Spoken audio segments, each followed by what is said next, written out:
అందరికీ నమస్కారం. ఈరోజు అనంతపురం అర్బన్ నియోజకవర్గంలోని 9వ డివిజన్లో భవానీ నగర్లో దారులను ప్రత్యక్షంగా కలిసినప్పుడు ఎవ్వరికీ కూడా అందలేదు.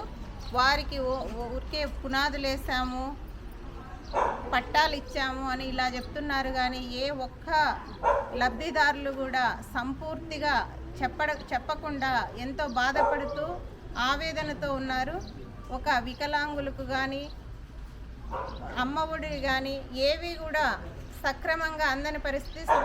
ఒక సంవత్సరం పడ్డాయి, 2 సంవత్సరాలు పడ్డాయి, కంప్లీట్గా 4 సంవత్సరాలు 5 సంవత్సరాల ప్రభుత్వానికి 4 సార్లు అయినా పడ్డ వాళ్ళు ఒక్కరు కూడా లేరంటే నమ్మలేకపోతున్నాం. ఇక్కడ అంత దారుణంగా ఉన్న ఈ వైసీపీ ప్రభుత్వం ఏదో అంకెలగాడితో మేము ఇంత లబ్ధిదారులకు ఇన్ని చేశామని చెప్పుకుంటున్న ఈ వైసీపీ ప్రభుత్వము అలానే వెంబడి వస్తుంటే కంపు కొడుతున్న పరిస్థితి. కాలువలు శుభ్రం చేయడం కానీ రోడ్లు కానీ చాలా దారుణంగా ఉన్నాయి.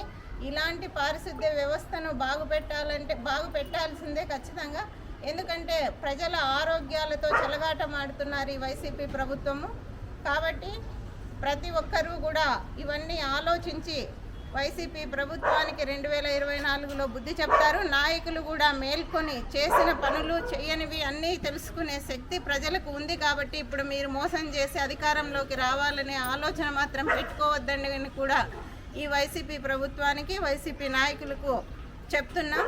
జై జనసేన, జై హింద్.